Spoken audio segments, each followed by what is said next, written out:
Meter builds all their own hardware and software and becomes an IT team's single point of contact for the entire project. Meter designs, deploys, and manages everything needed to get high performance, reliability, and secure connectivity in your entire space. It includes everything from ISP procurement to security, routing, firewall, switching, Wi-Fi, and even cellular, as well as power, DNS, VPN, SD-WAN, and multi-site workflows. Meter's full stack solution covers everything from the very first site survey to ongoing support, giving you a single partner for all your connectivity needs. Thanks to Meter for sponsoring this episode. Please head over to meter.com/heavywireless to book a demo. Welcome back to another episode of Heavy Wireless, a podcast part of the Packet Pushers Podcast Network. My name is Keith Parsons, and today I have with me Tom Carpenter of CWNP. How are you today, Tom? Doing good, Keith. Good to be with you. Well, you're about to launch, or just launched, CNAE. What's CNAE? It doesn't have a W in it. Hey, yeah, I thought when you started that sentence and you said you're about, I thought you were going to say you're about to get old, but yes. No, we're already there. It's funny because while I was recording some of the materials for CNAE, I was talking about the history of some of the technologies, and the year 74 came up, 1974, because that is the year the first version of TCP was written by Vinton Cerf. And so when I mentioned it, I said, that's a long time ago. And I said, I know that because I was born 2 years before it. So, it is, an exciting industry. And so what CNAE is doing, and see, I just automatically roll off a W. What CNAE is doing is, answering the call from many of the people we've had in the community over the years. So a lot of the people, particularly those that have been in the industry for a while, maybe even they've reached CWNE level, things like that, they have told us, we see a lack in skills in some of the fundamental areas of networking in general when we're mentoring people. And then the next step was we begin working with higher education, where they're using some of our wireless materials in their semester courses. And they said, hey, we're struggling with the existing materials that are out there for fundamental networking knowledge. And so we wonder if you can help us with that. And so we heard the call. We finally said, okay, we're going to provide something for this. And so the things in this vein actually first started just out of convenience for being able to develop it with CPNAE, which is the Certified Python Network Administrator and Engineer, which launched last December in 2024. And then this second one, CNAE, is focused on general networking. In fact, it's 90% wired. It is not wireless for the most part. There is a wireless module in it, but it's 90% wired. So it's focused on switching and routing, cabling, how the protocols work. And the thing that we wanted to do, Keith, was make sure we didn't just do something like Network Plus again. We wanted to take it deeper and give people practical knowledge that becomes valuable in the real world. So, for example, we have a rather lengthy excursion into TCP congestion algorithms and what they are and how they impact network performance and how you can determine what your operating system uses and possibly even change what the operating system is using as far as congestion algorithms go. So we're taking it to that deeper knowledge that in some areas people will find when they go through this, there are literally things we talk about that someone could go all the way to CCIE with Cisco, for example, and they would never touch some of these issues. But they're things that we have to deal with in a production network environment on a regular basis. Well, I think if we go back historically, the first CWNAs, I would guess maybe 80-90% of them came to the wireless community via Cisco CCNA. So there's a lot of people who had CCNAs or other certificates from other vendors, MCSEs or whatever at the time.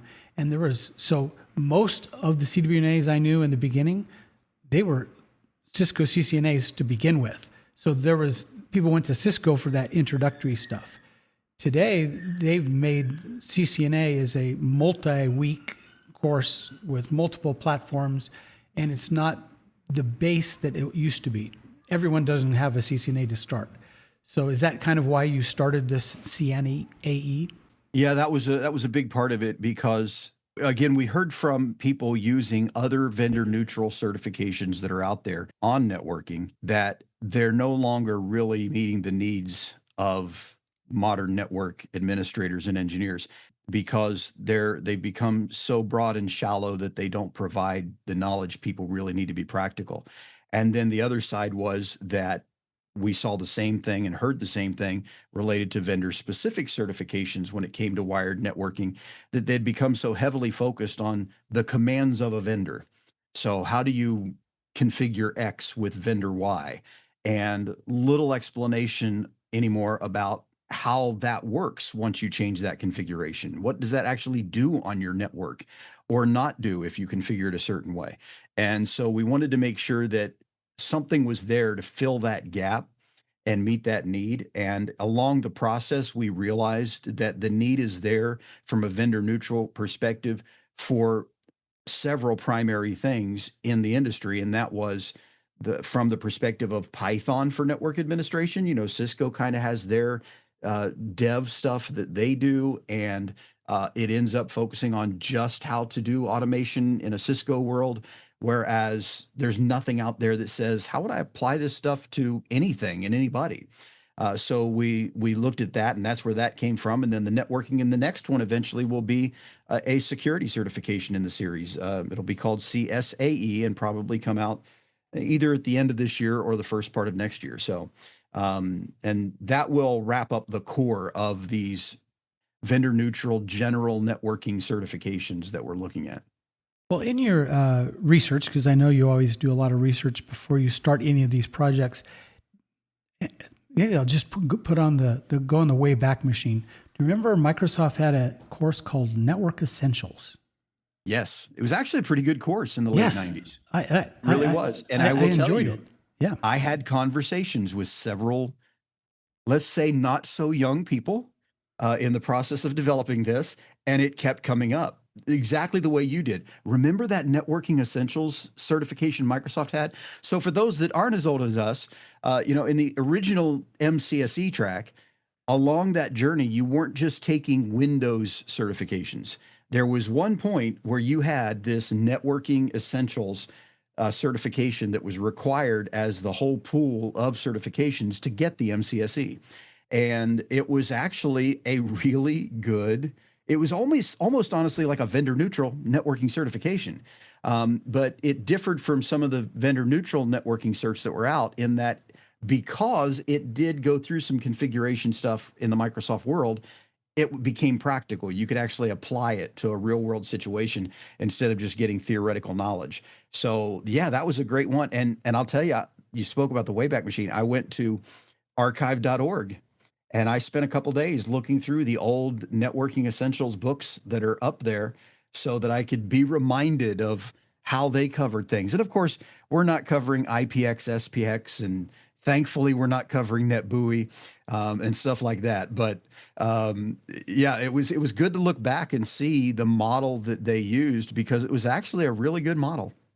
Thanks again to Meter for sponsoring this episode. Please head over to meter.com/heavywireless to book a demo. Meter's the company that delivers a complete networking stack for wired, wireless, and cellular and a single integrated solution built for performance and scale. Normally, businesses ask their IT group to provide them with fast, secure, high-quality, and reliable internet access, as well as all the internet networking, Wi-Fi, and cellular needed to cover all of their building and spaces. To accomplish this tall ask, most IT people end up managing a crazy group of multiple vendors, different contracts, and ever-changing pricing. Instead, you can have Meter step in and solve all these messy issues with a single solution.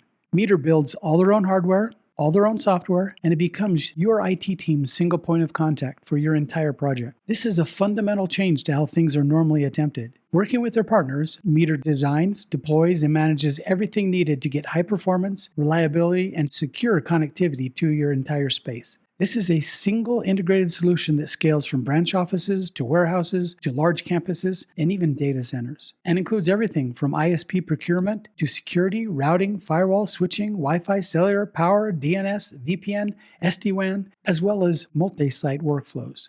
Meter's full stack solution covers everything from your first site survey to your ongoing support, giving you a single partner for all your connectivity needs. Every building has a power meter and a water meter. Meter wants to make the same true for your internetworking and your internet. Please head over now to meter.com/heavy wireless and book your own demo.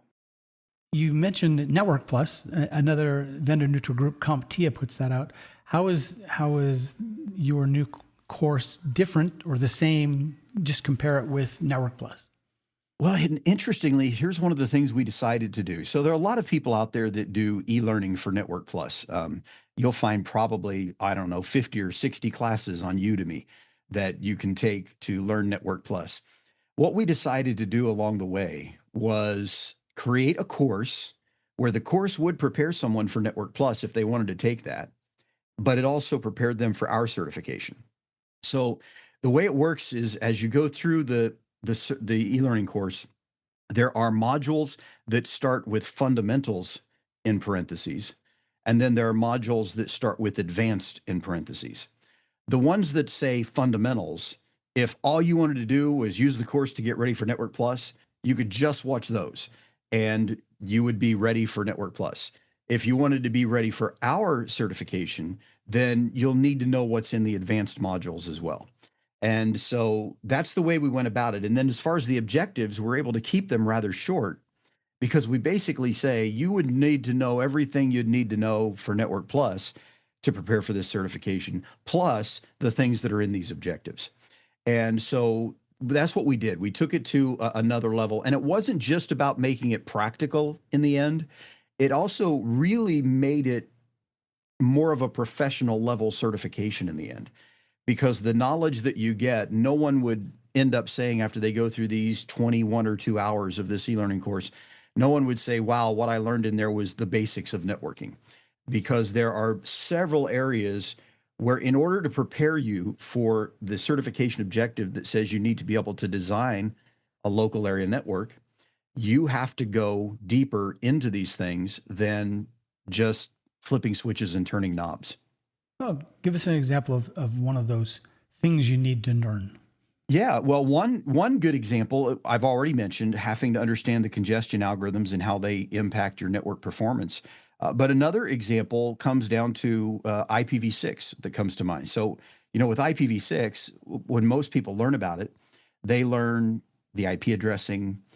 They might learn, for example, that you don't use ARP anymore. Instead, we use neighbor solicitation and neighbor advertisements with ICMPv6. And, so they'll learn some of these different things about its functionality.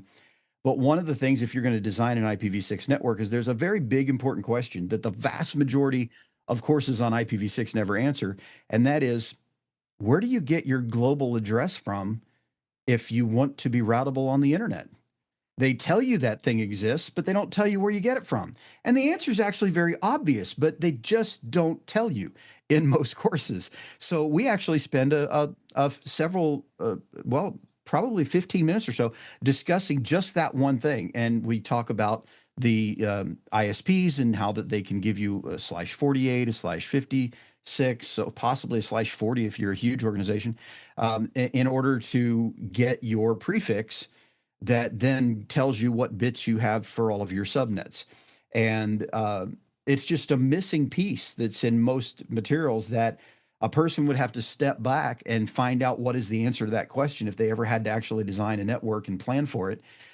Because you've got to find out what service providers you have available to you, then what kind of blocks they can give to you, so that you can then know how to design the subnetting for your network running IPv6. And so it's a different world because things are global. And, one of the fun things that I had to do in this was really think through how big the IPv6 address pool is. And did you know it's over 300 undecillion addresses? That's a big number. Yeah, when it first came out, it's more addressable than every cell in a human body for every person who's ever existed on the earth for the next 10,000 years. I mean, it just starts. There isn't any way to describe it that can actually capture it all. As soon as you capture every cell in the human body, for everyone who's lived for 10,000, it just gets huge. Yeah. As in, we're not going to run Yeah. out. And I forget how many it is, but it's in the several quadrillions. But for every living thing on the planet, including plants, bacteria, insects, animals, humans, for every living thing on the planet, you could give so many quadrillion IP addresses to each one and still have some left over. I mean, it's massive. Now, the way they split it up, it does change things because, they break it down into what can be a global address versus local. And one of the things that I talk about in the course is the evolution of IPv6. And one of the reasons it wasn't rapidly implemented early on, everybody thinks it was just because we had NAT and that was good enough. And that was a big part of it, but it wasn't the only part. There were some stability issues early on with IPv6 where there was some uncertainty about what's really going to work best in the world of utilization. And so, for example, it was like 2004 or 5 when they finally decided to do away with site local addresses, which were there before, and they changed them to just universal local addresses or ULAs. And in that process, they threw away a huge chunk of IPv6 addresses. They said, these are reserved, they're not used anywhere. They may be brought back in someday in the future, but they couldn't just say they're now available again because you had existing systems that might have been using site local addresses, and we didn't want to step on those. So we have to just say they're reserved going forward. All new systems just won't use that address pool. And that's not the only example of some chunks of addresses that we lost over time. And so it really wasn't until 2010 or 11 where IPv6 was in a place that a huge company could say, all right, this is solid and stable. We can trust it, that it's going to be good enough that if we implement millions of dollars in hardware, we're not going to have to worry about it being obsolete in 5 years. And so then you started to see the large ramp up to the where with it now over the last 5 years, we've been adding about 5 billion IPv6 devices to the world's population of IPv6 devices every year. Not all connected to the internet, but about 5 billion new IPv6 devices go out there in the wild every year now. So we're growing at a nice clip today. If someone's already a CWNA or even up to a CWNE, would they find any value in sitting through this course? It does depend on the person. And, if you've heard some of the things I've been talking about and that sounds interesting to you, and it sounds like maybe it goes into some things that you haven't really looked at before or evaluated, then it might be beneficial to you.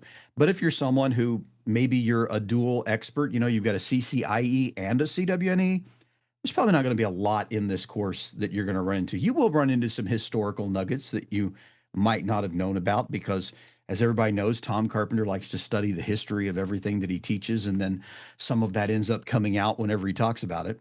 I do have a little tidbit in there about Vinton Cerf and his frustration over the fact that when he chose the 32-bit IPv4 address space, it was just to get something moving forward. And he did not intend that this would be in production. In fact, he told them, we'll just go with 32 bits and then we'll change it in production if we need to. Of course, that didn't happen. But, it's those kind of little tidbits of history that are interesting and fun, and anybody might be interested in those. But as far as learning new knowledge that you're going to be able to apply, there'll be a lot more of that for people that haven't gone deeper into the networking side. Particularly if you haven't studied details of IP and TCP, maybe you've been more of the lower layer tech. You've focused on Wi-Fi and Ethernet, and you're down there at layer 1, layer 2, and you're not spending a lot of time at layer 3 and layer 4, then there's going to be a lot in here for that individual. So it's really going to depend on the background that you come from, I think. What about a new person? I have an example. The guy who pulled the cable in my new house wants to get into networking. Is this a good place for them to start?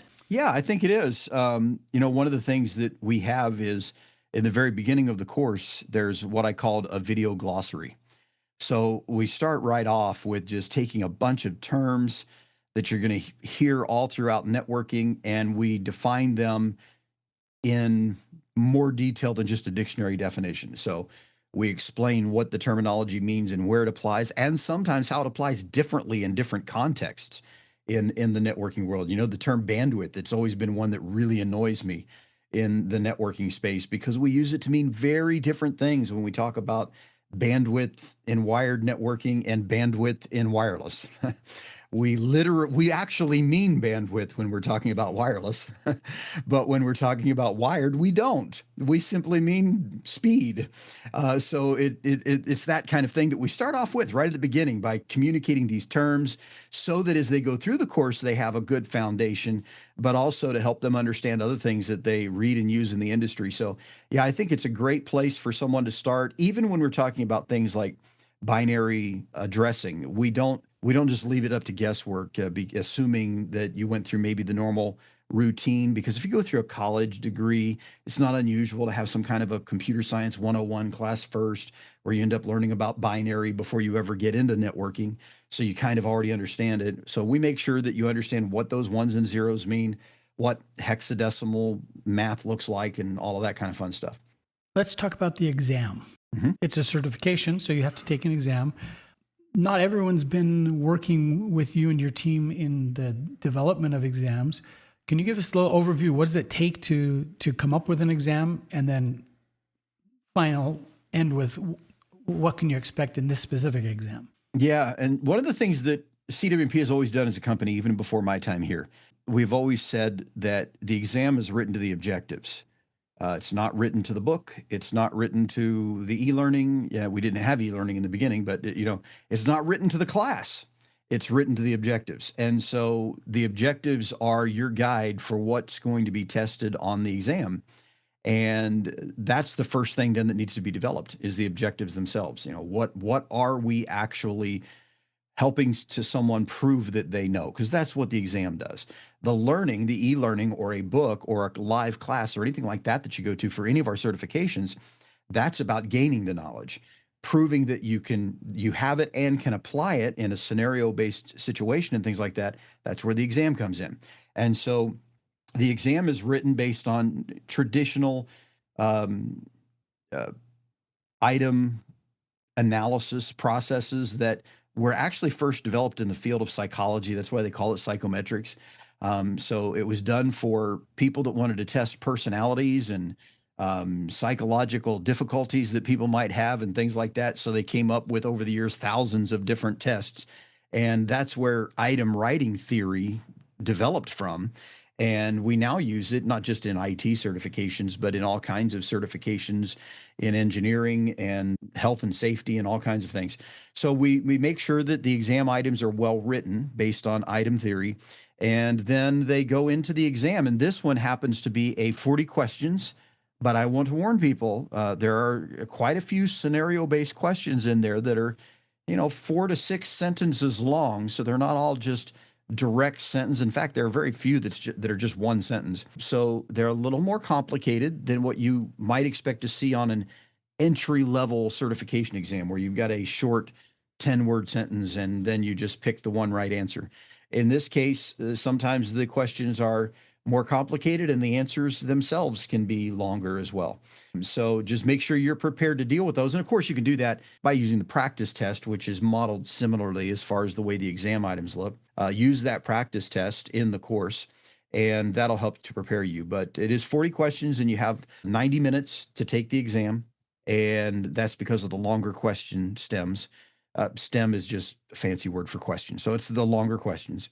And that is a good place to start with that practice exam. But please use the practice tests the best way. I see people using a practice test so poorly many times, in that they take it and they get a certain score, and then they take it 10 minutes later and they get a better score and think, oh, I've improved. But all they did is change some answers of some of the ones they thought that were wrong.